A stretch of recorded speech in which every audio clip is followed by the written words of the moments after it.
All right. So to start, my name is, let me see if I can turn. Okay. I'm Juliet Ohimini-Ntiamwa, and I am former AAUW Fellow, 2015, 2016. We have other fellows on the line that are going to help answer the questions that we'll have today. So, Barikisu, can you introduce yourself? After Barikisu, if Deborah is on, she can go after her. And then Barbara, if you're on, you can also introduce yourself. This is not supposed to be super formal. We want to make it as, as conversational as much as possible. So feel free to type your questions in the chat box. We will be monitoring the chat box, or you can unmute yourself when we get to the question session. So Bill, you can go ahead and either show us your face or introduce yourself. Sure. Thank you, Juliet. Hello, everyone. My name is Barikisu, and I'm also a former AAUW Fellow for 2021, 2022. And yeah, happy to answer any questions you have. Awesome. Barbara, are you on yet?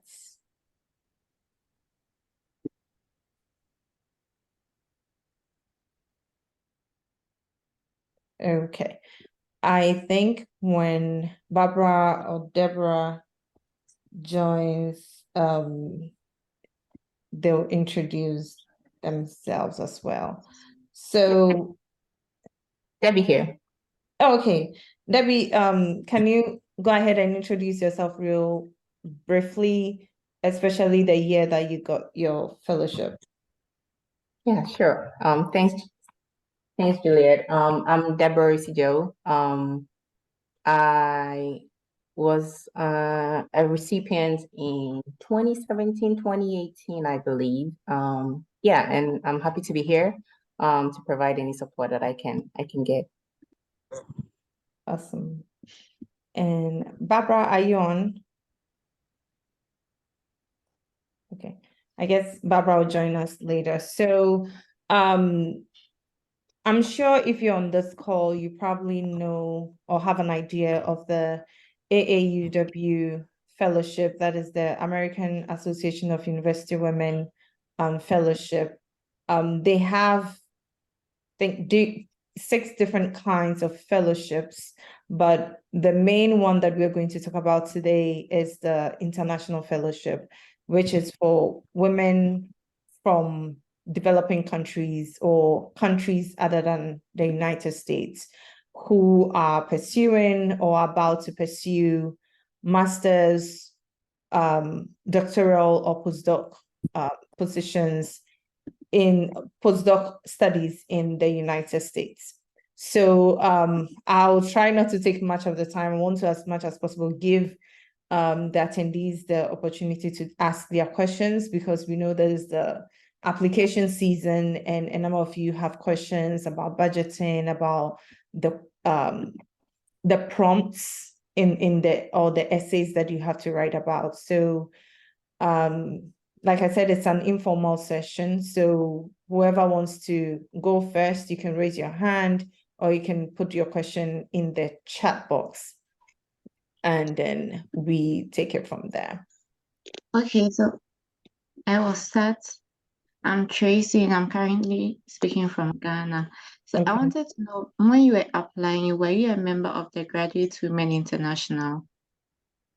No, I was not. And I don't think any of our panelists was a member of that graduate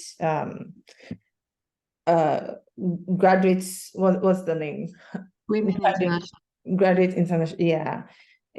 I think it's just a specification there for a specific group of people, but it's not a requirement for everyone. So I was not a member of that.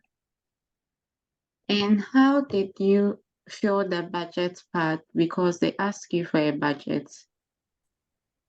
Mm-hmm. Yes. about it. Okay. Bill or Deborah, do you want to talk about budgets?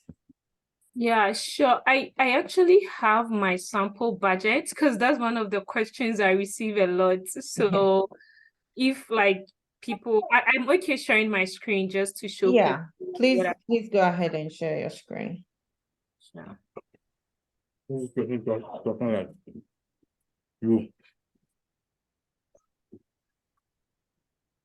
I think I don't have the permission. Oh, okay. Let me, The host. yeah. Let's see.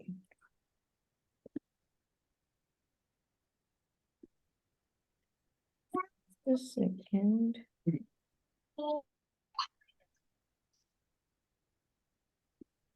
Okay, so I'm making you host now so that you can. Yeah. Mhm. Thank you. Okay, so I know there's a sample budget on the website, and really that's what I used for mine. So if you've not yet seen that sample budget, when you go to the budget information place, I think there's a way to download and view that sample budget. So that's what I used. And I don't know how to explain how you should make your budget, but I mean, they just want to see the amounts that your school is offering to you, and also the amounts that you can also like use to support yourself and what you expect from them. So you can take a shot of my budget, but basically that's what I did, like highlight the tuition that I get from the tuition that I have to pay. That's for the entire year, right? So the fellowship is for 1 year. So for the 1 year period, how much would your tuition cost? And then I just indicate how much I can contribute. So how much you can contribute can either come from your department or it can come from like you as an individual. So for books, supplies, and other stuff, I indicated that it would come from me. And that's because I get stipend from my department. So it makes sense that at least I can indicate that like some of the money would also come from me. So yeah, I don't know if Juliet has anything to add, but that's just how I did my budget. Thanks, Bill. This is great. I just want to add that, for the budgeting session, two major things that AAUW will be looking out for is one, whether you have additional source of funding, because they know that the $20,000, let's say, for example, if you're a master student, they know that the $20,000 is not going to be enough to cater for everything. So they want you to show that you have additional source of funding from elsewhere. I think that is key. So they want to see additional source of funding. And then even in the additional source of funding, they want to make sure that, whatever money you be getting from elsewhere, their money is going to be the biggest. Does this make sense?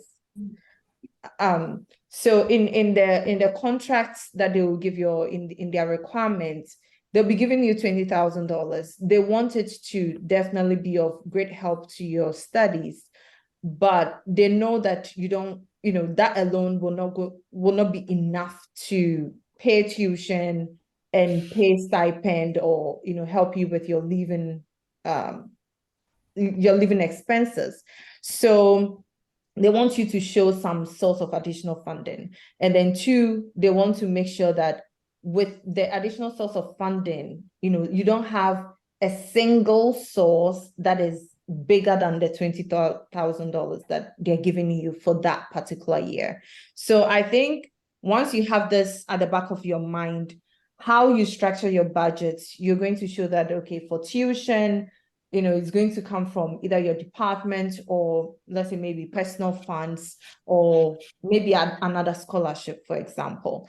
And then for your stipend, that is what you're going to need AAU to, help you with. So your total budget can come to, let's say, maybe 30,000 or 35,000, just saying. And then you indicate there that, or you subtract what you are getting from elsewhere. And then what you're requesting from AAUW is, let's say, 20,000 or 19,000 or 21,000. Do you get it? Just something around how much they are willing to give you. Does this help? I Yes. don't really get it. Oh, sorry. So what Yeah. if a school's tuition is around 50,000? Then that means AAU's own is very small compared to the school's tuition. Um, can you repeat what you said?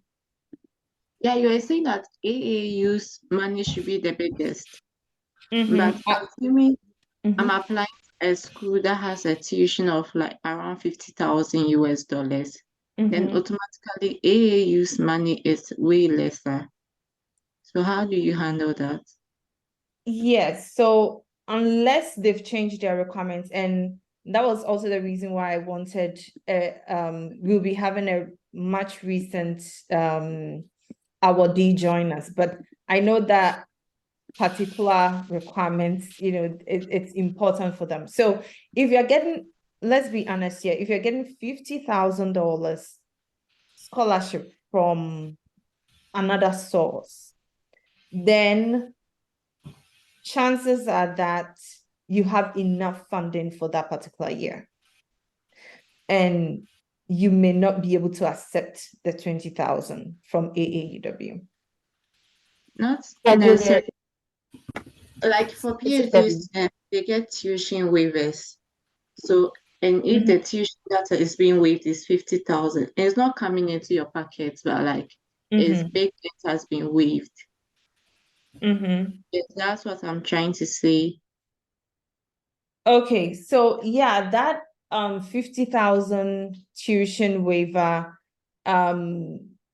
it's something that I would think that you have to, you still apply, but full disclosure, right? Like you fully disclose it in your budget that you're getting 50,000 from your department as tuition waiver. Yeah. All right. Debbie or Hello. Bill, do you have any other way to go about that? Because you want to be transparent and be transparent and let them decide if they still want to give you. Yeah. Yeah, Hi, Juliet, Juliet. what I was gonna Mhm. add is that you have to be very transparent, right? They're trying to get to know you, the applicant, as well through your application, right? So, and it's America. They know PhD programs, you have you have, how do you call it, scholarships for it, right? And so you don't want to go and say you don't have any funding support when they already know it, right? So you want to really tell the truth, and just leave it up to them. And ultimately, if they deem you fit with your application, your documents and everything, I think they would give it to you. So just be very truthful in your application and leave it to them. Yeah. Hi. Please, I have a question.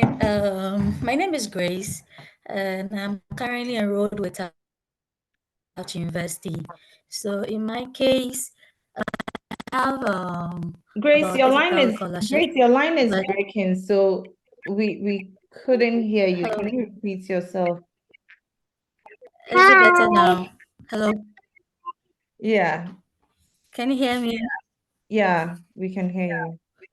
Yes. So I was saying that in my case, I'm currently enrolled with Tufts University. I've actually started my program. So I'm looking for this funding for my second year. I currently have about 30,000 scholarship from the school to cover my tuition, but the tuition for the year is almost 56,000, and I have 30,000 from the school. When I add my living expenses, I'm looking at around 85,000 to cover a year of my education. In this case, I think when Barikisu was showing the budget, she indicated a place where you need to show funding coming from yourself. Um, if I currently have a loan approval from, let's say, Empower, for, let's say, I have 30,000 from my school, Empower is giving me 20,000. Would I still be in a position to apply for this scholarship to cover the rest of my cost of education, having in mind that there's living expenses? Is it supposed to cover just your tuition, or living expenses and everything is included? That's the point I wanted to. Okay, so I know that as far back as 2015, 2016, when I got this fellowship, they mentioned that they wanted their support to be in stipend, in the form of stipend. So they didn't want the money to go towards tuition. Bill, was it similar in your contract? Yeah. Yes. So they mainly want it to go to stipend. So you since you are looking at Empower, you can then use the Empowers on to go towards your tuition and let AAUW know that you're asking them money for your stipend or for your living expenses. And also the money you'll be getting from Empower is not scholarship, it's loan, right? So it's not money you're getting for free from elsewhere. So Okay. Yeah. So in that case, how do I represent the loan? Do I indicate that is a loan or is a personal, funds coming from myself? I think it would be best to indicate it as loan, Okay. in my Okay. opinion. All right. Yeah. Thank you. What I would And like then, to said is, they are not looking to support you for tuition, but like your other living expenses. So even your transport, like you can calculate it based on, okay, if you had to take Uber, like how much would it cost? Your food, you can calculate it based on like if you had to buy food every day for like morning, afternoon, and evening, how much would that cost? And your housing as well, you can calculate it based on the entire year, how much would Okay. your rent cost? Yeah. Okay. And just to also add this, so in the budgeting, right, if you're a master student, you're trying to hit the 20,000 that they are willing to give you. So let's say if you live in even a cheaper city and your living expenses doesn't even come up to maybe 15,000. Another way to look at it is, okay, if now you're sharing an apartment, you can be thinking of it that, okay, to have some peace of mind in your fellowship year, you're going to have a 1-bedroom for yourself, for example. So you budget with that higher accommodation or higher rent that you're likely to pay if you're living alone and all of that. So there is some flexibility there. I'm going to take a I quick have another question. question, if you don't Grace, mind. hold on. I think Okay. hold on. Okay, let's try and Sure. get other people as well, just because of the time, and then we'll come to you when there is time. Okay, hold on to that question. Don't forget it. Joy says that she wants to know if the scholarship is for particular schools or just all schools in the US. So Joy, the scholarship is for all schools in the US. So long as it's accredited, you can use the scholarship in any school in the US. Loretta in the chat says, I would like to know if I still stand a chance of winning if my research proposal isn't ready. Would discussing about how my current coursework help with my project be sufficient? Juliet, I will take that. Yeah. I think I provided a response in the comments, but Okay.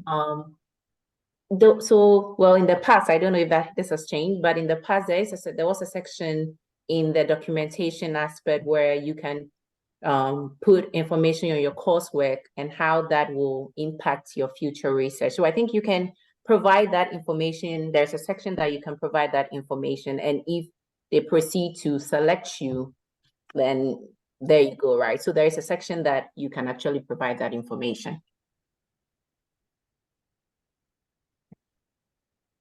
Thank you. Nikita, you have your hands raised. Thank you. Yeah, I'm a current PhD student. I'm in my second year and I'm looking to apply for the next cycle. As you know, until we pass our qualifying exams, our research is subject to a lot of changes. So I'm just curious about what sort of contract do you sign, and like what is the process, say if I'm changing a couple of things in my research proposal along the way, because I don't know for sure if I'm going to be working on the same thing. And like just the past year, my research has changed drastically as I'm trying to frame my dissertation idea. Yes. So I applied for this fellowship in the first year of my PhD, and my advisor at the time had, some pieces of literature and material from grant proposals that she had submitted, right? So what we did was to piece some of them together, which in essence, my research was going to be in that neighborhood of things, right? So the research proposal that I submitted was not exactly the PhD that I graduated with, but it's still around the same theme. So it doesn't have to be the same, is what I'm trying to get to. We all know, AAUW knows that PhD research is not static. Even a year before you graduate, things can change. So that is totally fine. Just go with whatever you have now. Perfect. Thank you so much. You're welcome. So Juliet, there's one question that keeps popping up in the chat about, do I need to go back to my home country when I win this award? So, who wants to Please take that? answer that. Well, I think during my time, I don't remember if this was specifically stated, but with quickly reviewing the current requirements, it sort of keeps mentioning applicants intend to return to the home country. So I would say, I mean, I got it. I'm still here in the US. I haven't returned back, right? I had the intent of going back when I was applying, but things change, right? And so I'm still here. But this was what, 5 years back? And so I think, Barakisi, you just won it. So I don't know if you want to take this, but I don't know. Any contract, I mean, because contracts are usually what binds you, but they didn't ask me to sign any contracts to indicate that I would go back home. And I know some recent recipients as well who were not required to like sign any contract. So yeah, I don't know. I think it's still the same. Yeah. And I also say that, like they've said, there's no contract to sign that you go back home. And also, let's think of it this way. I always think of it as I should find a way to give back, right, to people back home. I still have intention to go back. The timing could be tomorrow or next 5 years or something. Okay, so it doesn't have to be immediate, and it can be in different contributions to your home country. So it's not a strict thing at all. Okay. Bridget. Hi, thanks for organizing this. I'm so grateful. I have a question about demonstrating commitment to the cause of women and girls. How much commitment do they want to see in your application? And is it is being awarded the money contingent on you having done work that is focused on championing the cause of women and girls? Okay. So your research doesn't have to be gender studies or let's say research towards breast cancer specifically to women, right? It doesn't need to be. And also it can just be, it can just be any project where you feel or you know that women. Please, can you unmute yourself if you're not talking? Well, okay. Bye. Love you. Bye-bye. Okay, so your research doesn't need to be specifically focused on women, but you should be able to tease out how women can benefit. So let me use my research as an example. I work in environmental engineering. Specifically, I was looking at, recovering renewable energy from food waste and wastewater stuff, right? And then I try to link it to how this is going to help women in developing countries where people have to travel miles to fetch firewood and all of that stuff. So you see that it's really a long stretch, right? At the end of the day, it's going to benefit the whole community, but I just try to show that amongst them, women normally are the ones that go to fetch firewood and all of that, and do benefit from anything renewable energy or anything related to energy availability. Bridget, does that help? Yes, it does. And if do they also expect that you are heavily involved in the community, having done volunteer work in any capacity? So volunteer work in any capacity is definitely appreciated. And, example of volunteer work is what we are doing now, right? So anything that you've done in the past that focused on women, I'll say strongly highlights that. If you organize some extra classes for some girls, if you did some hygiene outreach, anything that you've done, if you've taught girls maths and science, anything you've done that benefited girls in the past is worth highlighting. All right, thank you so much, Juliet. Welcome. Bill or Deb, do you have any other addition to that? Well, I don't have any addition, but there's a question that's from AB. He or she's asking, I do not have a research proposal yet. Do I still stand a chance? Yeah, I think we already, that. yeah, we covered it. So yes, you don't have a research proposal, but you have something in your mind, right? It's not a really formed proposal, but at least you have something in mind as to what you're going to research on. So yes, you include all that, and like I keep saying, you leave it up to them to decide if they give it to you or not. So yeah, you can include all that.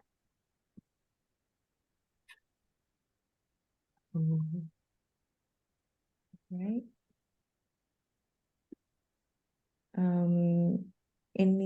Okay. Hello. A part of the application asks for publications and grants received before. How important is this to have publications and grants before applying? I didn't have any before applying. I mean, I didn't have any publications before applying, so yeah.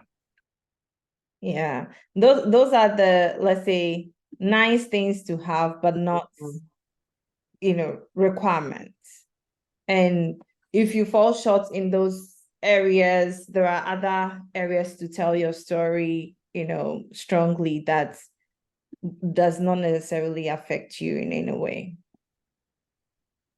And is the word limit like strict? Because 300 words. Yeah, I think it's important to respect the word limit. Yes. So, Julia, there's one question. I hope to enroll in grad school in fall 2024. I have applied to some schools already. A section of the questions asks if there are any travel plans outside the country of study during the fellowship year. Can you elaborate more on that, please? That's the question. Okay. Deborah, Bill, can you take that? I think I actually asked Juliet this question when I was applying. So yeah, but I think they don't expect you to travel during the fellowship here, right? So you should definitely like choose no. I don't know if Juliet would like to add on that, but yeah. Yeah, so the key thing they want to look out for is that you will not abandon the program that they are sponsoring you for that particular year. So even if you travel, it's supposed to be like maybe a quick personal travel, right? But it's on the safer side to not travel unless it's somehow related to your research. Then you explain why you're traveling because it's related to your research. But by all means, avoid any unnecessary travel during that time. Can I also add to that? Mm-hmm. So I actually said, yes, I would travel because my research, mostly every summer we travel, and the research is based out of the US. So I told them this is what happens, and I am pretty sure that will happen again in the summer, but the funding for that will be from my advisor and not that I'll use the fellowship money. Mm-hmm. Yeah, great. Thanks, Barbara, for joining us. So Barbara was other panelist who has joined now. So I'm glad she's able to join. I have a question. My hand has been up, Sam. Mary's hand has been up. I was gonna call Mary, but okay, Oh, Mary. Mary, sorry. After Sabina. Sabina, yeah, you can ask your question. Okay, thank you. So I showed the application to one grants person on my campus, and he mentioned that since I'm in my PhD and the what's it called? The contract is almost like renewed at the end of every year, right? But as at the time of the application, I wouldn't have had my application signed for the next year, if that makes sense. So how do I represent that? Do you get what I mean? Your question. So for instance, like right now in your first year, when you get your contract for PhD, they will say this is for the first year, even though you know you're going to get for the whole 4 years, right? But then they renew your contract like every year, at the end of every year. Am I correct? Yeah. Yeah, so then no, since I don't have point of correction, the contract is for 1 year. So it's not renewable. Yeah, I think she's talking about her PhD program. yeah. Okay. So So I think, Sabina, I get your question. So, yeah, every year your school brings you the contract that you sign, right? But your question is, you're not sure of the amount you're going to get for the next year. Is that what you're saying? And hence you want to know how to go about with the funding support? Is that what you're saying? So it's like right now, when I'm applying towards 2024, correct? So then it means as of now, I don't know what my funding is going to be for the 2024 year that my school is going to give me, right? So how do I make an account for instance, tuition? I'm having to put self since I don't have my contract for 2024. Does that make sense? So 2024-2025 academic year, I have not received my contract yet, right? And that is the period in which I'm looking for this fellowship.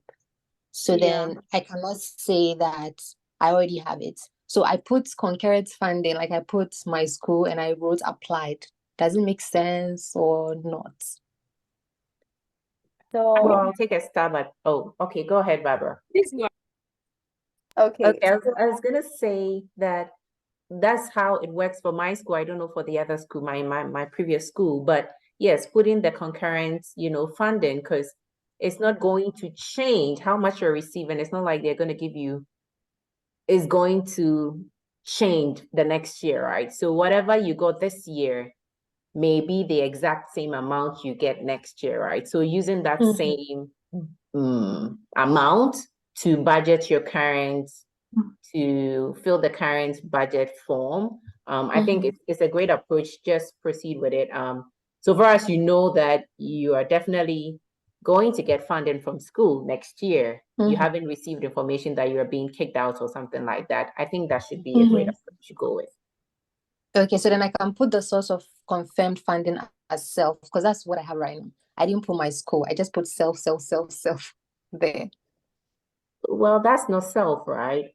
You are not, your school is going to provide that funding, right? So I think you should select the school as the source of funding, not yourself, because you are going to apply, you're not going to apply for it, but you're going to get that funding from the school, right? So you shouldn't put yourself Okay, as because I was the conflicted. source. Yeah, you Okay, shouldn't put okay. yourself. Okay, so for the tuition, I should change it to the university, and then maybe other things I can also change it to the university. Yeah, those that you're getting from your university, I think you should be straightforward and truthful and say that's from the university. And those that is coming from you, you state that is from you. So, oh my goodness, this is beating me up. I'm sorry I'm dragging this, but it's like, so I've put that I've applied for the 2024 year, which I know I'm going to get. But then since it is not confirmed yet, I'm struggling with putting the school there since I haven't confirmed it. It's not like something that I know I've already received, but I know I'm going to receive. It's still a budget, and that is why you're putting it there. So that's your Okay. anticipated source of funds for that. So Okay. still Okay. put the school there. Yeah. I think All right. Thank you so much. Mary, can you ask your question now? Sorry. And always check the course of attendance of the school to know how to fill these things. Sorry? I was adding to the girl that she can check the course of attendance for the school to know how to fill the food, transportation, and those parts. The schools mostly have something calculated. Yeah. Mary, do you want to ask your question now?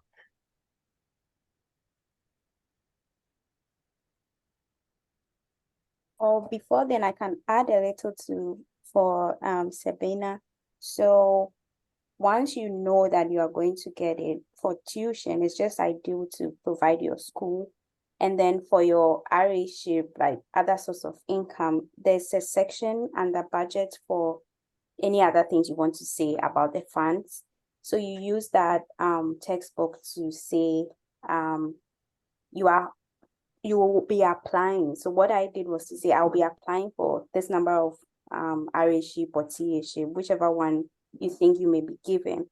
And you are hoping to get this number of hours, right? But it's not yet confirmed, and then that is enough. But for the tuition, you should just say it's from the university.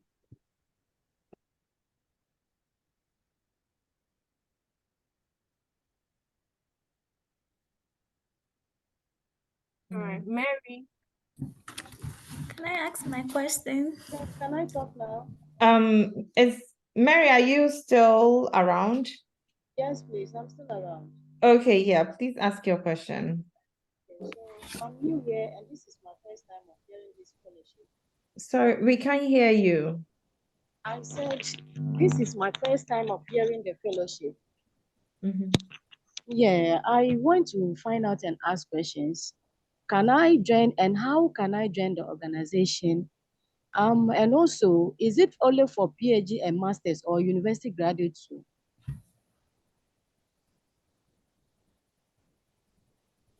Hello. Hello. Okay. So I was trying to understand your question. You said this is the first time hearing about Yes, the fellowship. Please. Yes, please. Okay, so the fellowship is for people who are either pursuing masters or about to pursue masters programs or PhD or postdoc programs. And what's your question again? Okay, I was asking if only is for masters and PhD, or you can also apply for the scholarship as a university graduate. As a university graduate, yes, please. You are done with your bachelor's. Yes, please.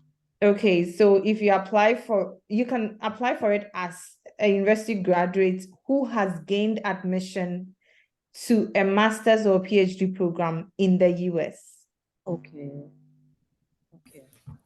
And Does please, that how help? can I? Yes, please. But how can I join the fellowship, please? The fellowship is awarded.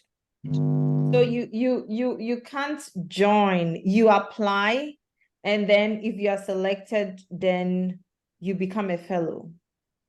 Then they give you the scholarship as well. So yeah, you have to apply, and the application has to be in line with education, like master's or PhD. Is there Thank an you. interview? No.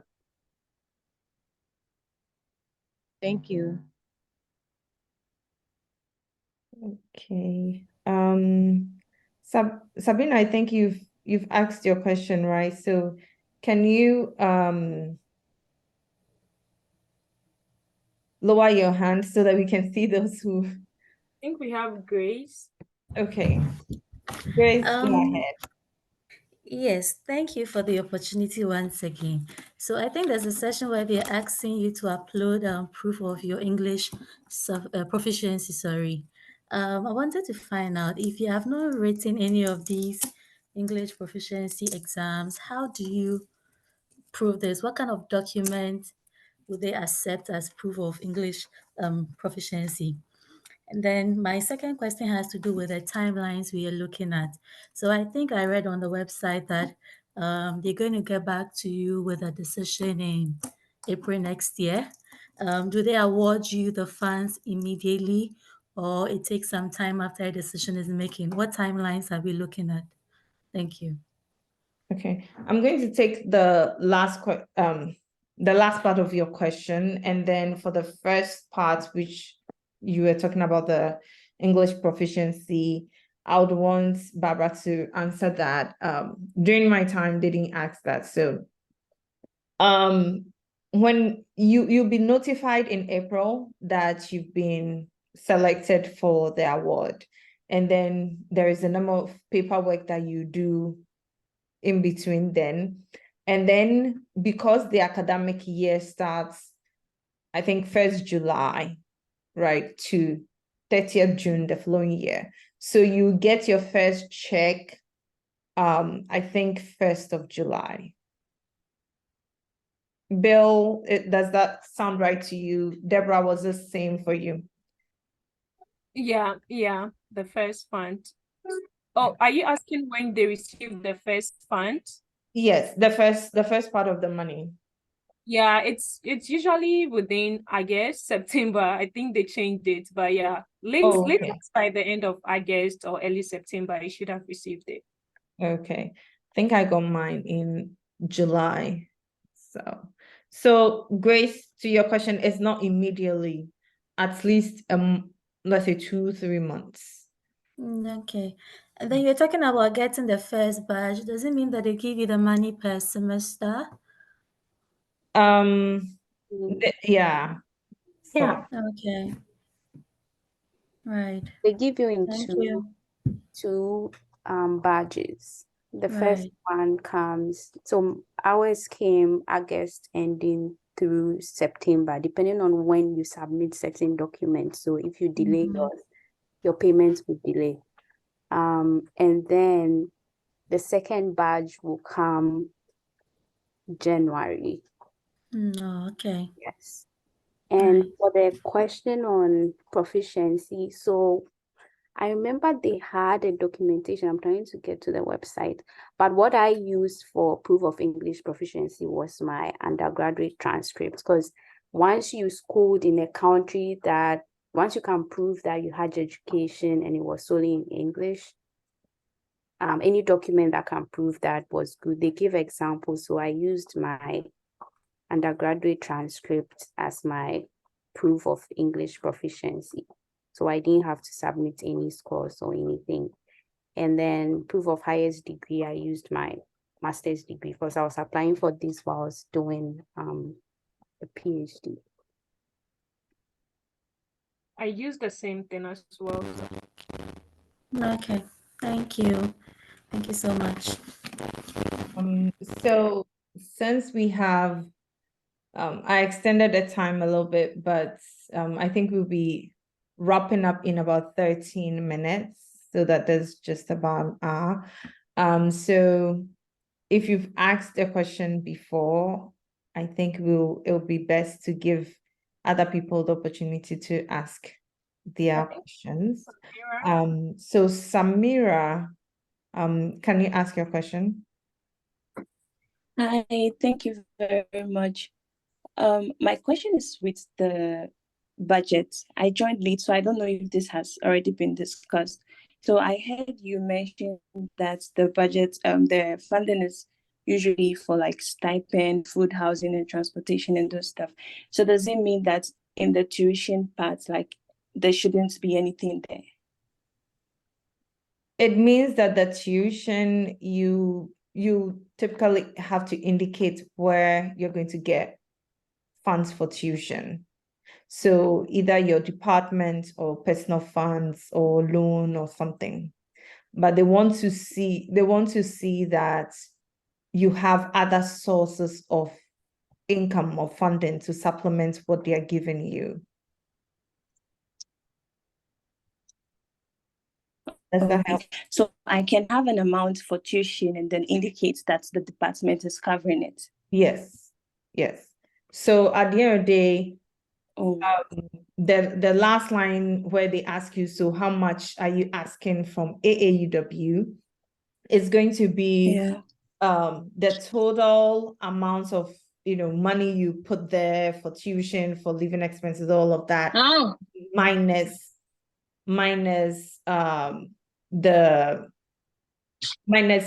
the tuition, or minus the other sources of funds that you've had. Okay. And you I think one of the speakers mentioned that in order to get your funds, you have to like submit certain documents, and the funds are given in like two folds. So like, what kind of documents do you have to submit in order to receive the funds, like during that time? They'll let you know when you are selected.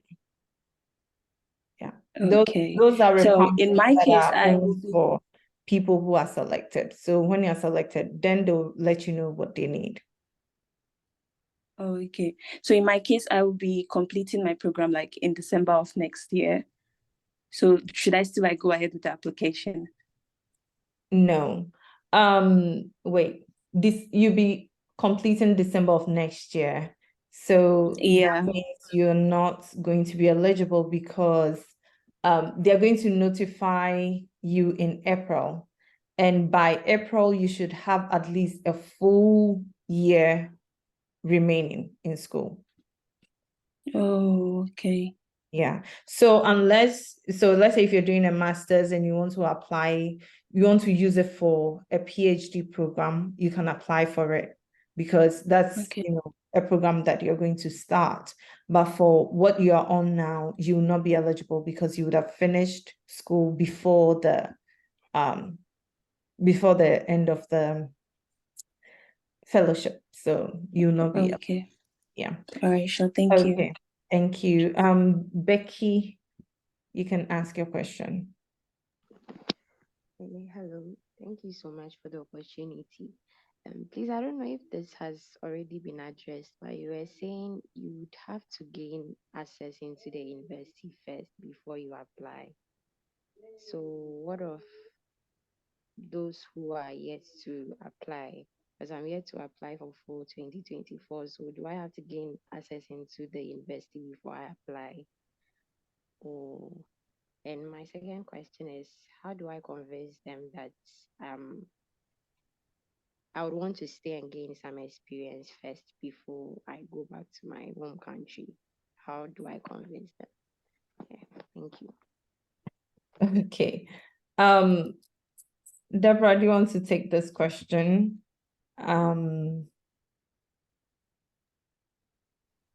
Yes, but as usual, I was really multitasking, so you can ask. Sorry about that. I think I heard about the you wanting to gain experience after your study before you go back, right? Yeah, so they want to know your commitment to going back, right? So yes, you state that you want to go back, but for whichever research you're doing, stating that gaining practical hands-on experience would be helpful and beneficial would be, something you can include in your documentation, like, whatever write-up you have to provide. If you include that in it, I think, yeah, it's totally acceptable. Yeah. Yep. Was that the whole question? I'm not sure if I missed the I first think part. the first, so your first part of the question, they want to award this to people who have gained admission already. Oh. Okay, so if you've not had admission yet, I think it's going to be hard for them to give it to you. So you should have had admission to, or at least applied to schools in the US. Yeah, I think it's in the requirements that you should have applied by the deadline of the fellowship application. So once you've applied, you're going to submit the name of whichever institution you've applied to. So yeah. Yeah. Okay. I think there are some questions in the chat. Debbie, Bill, and Barbara, can you help answer some of them? I think there is this one that says, I have no source of confirmed funds from the schools or family for now, since my applications are still under review. My parents only pay for my flight and books. Do you still advise that I go ahead to apply, or wait when I get admission and enroll in the school first? So if you've applied to the schools already, you can still go ahead and apply to this. Yeah, you can still go ahead and apply to this. And at the tuition side, or at the source of funds side, when you put anticipated amounts that you're going to get from the schools there. But if they want confirmed sources, then you indicate that, it's not confirmed, but that is what you anticipate you're going to get. Yeah, I think a lot of schools have their fees online. So for the fees, for instance, that's what you can look at. For housing, you can also inquire from maybe anyone attend that particular institution, or even just reach out to the International Student Office just for an estimation, so that you can use those amounts. Yeah.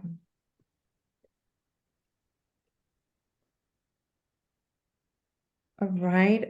We have just 5 minutes. So let's see. Do we Tracy? Yeah, there's a part of the application that asks if you already have employment from your home country. It's part of commitment to go back. They ask if you already have employment from your home country and these things. How do you go around it? So if you just answer truthfully. So if you have, there are some people who, let's say, are university lecturers with master's degrees, for example, and they have positions waiting for them, right? So those people, they just want to know who people like that. In your case, if it doesn't apply to you and you don't have any job back home waiting for you, you indicate that you don't have a job waiting for you. And then at the returning to your home country, you just write your plans with intention to go back home and the kind of things you like to do. Would you like to join a university and lecture? Would you like to join an institution, maybe an NGO or whatever you think aligns with your career goals, right? So just write it out how you plan to contribute to your home country, and it's not required to have a position waiting for you. And also, do you join any sorts of organizations during the fellowship year, like any sort of meetings related to AAU?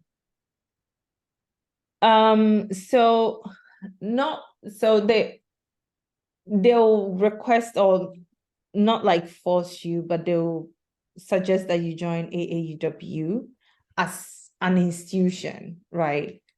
Because the institution is different from the fellowship. So think of it as, let's say a church gave you some scholarship, right? And after your fellowship year or during your fellowship year, they suggest that, hey, do you mind joining our church, for example? So the AAUW institution is there, or organization is there that you can join. They have some meetings or programs along the year. You're not required to attend. If you want to, you can attend some. I tried to attend one meeting in Tennessee, and it was just that one time I attended. So it's not a requirement. And how do you go about the letters of recommendation? Tracy, let's give Yvonne a chance. I think you've asked a lot of questions. Yvonne, your hand is up. Let's hear you. Thank you so much. Mhm. I wanted to ask, right, because that's the one thing I've been having an issue with the budget, right? How do I come up with the amount? Because I feel like I have to just fix something there so that it totals $25,000. But my school doesn't have like, oh, housing and like transportation and stuff, so I can't take that from the website to put there. Okay. How long have you been in your school? So this is my first year PhD. Okay. So first year PhD, you've started paying rents, I assume. Are you paying rent? Yes, mom.